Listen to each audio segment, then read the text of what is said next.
it's me, Peach Pet Paradise, and today's video is how to pick up and handle your hamster. In this video I'm going to go through how to pick up your hamster and how to handle your hamster. This goes for all species of hamster, so the Syrian, Dwarf, Chinese and Riverosky. Now there are a few things to consider first before you even start touching, picking up or holding your hamster.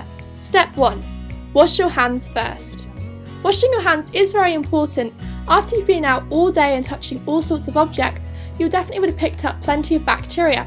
Outside bacteria, which is very harmful to your hamster if with contact. And washing your hands with warm water and mild soap will wash away any harmful bacteria that was on your hands and will protect your hamster.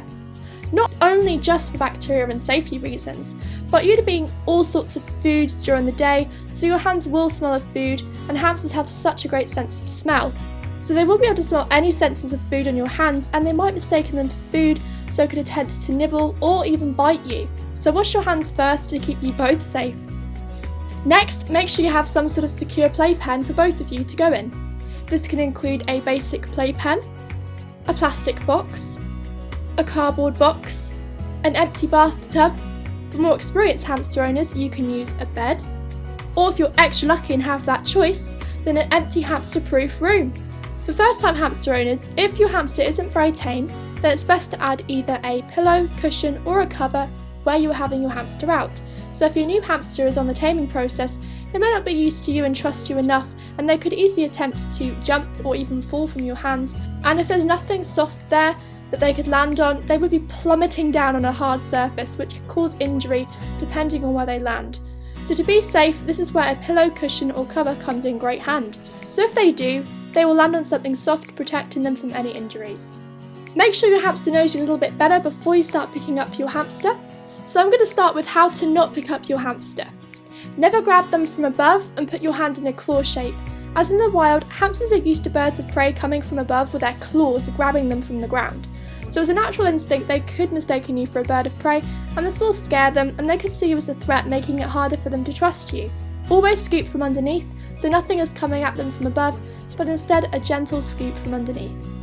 And never pick a hamster up by their legs, tail, ears, whiskers, or lifting them up by their head, as it will be very painful for your hamster and they may attempt to nibble or bite you, to give you a warning they don't like how you're handling them and you're scaring them and possibly even hurting them. So let's go on to the right way of picking up your hamster. How to pick up your hamster. There are two methods and I'm going to go through them step by step. The first one is a great beginner method for any first-time hamster owner, and this is the scooping method. This is where you take two hands, cup them and scoop underneath the hamster, supporting them fully, then gently with one hand place it almost on top of the hamster, not covering its face, and lift up carefully. Make sure they are comfortable with being lifted up from the ground first.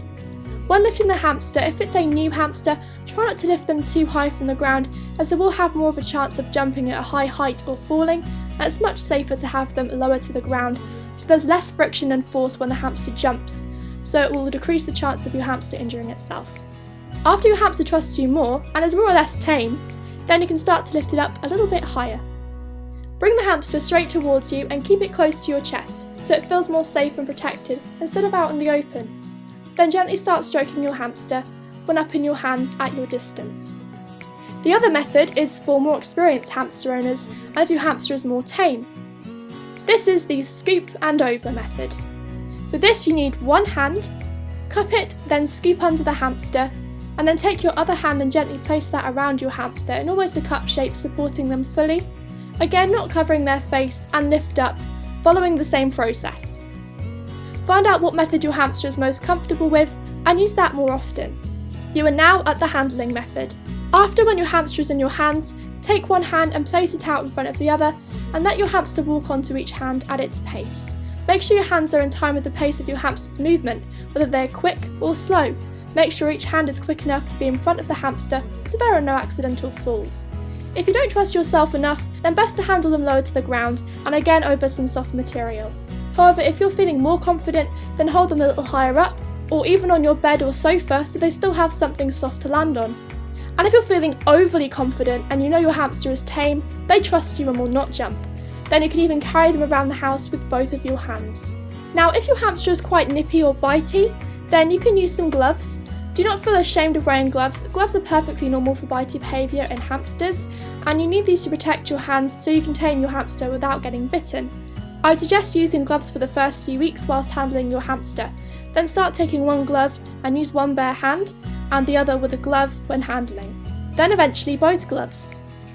Some nippy or bitey hamsters can take longer than others to adjust to our hands, but most hamsters should eventually adjust to your bare hands and feel more calmer on them the more you handle them with no gloves. Quick fact!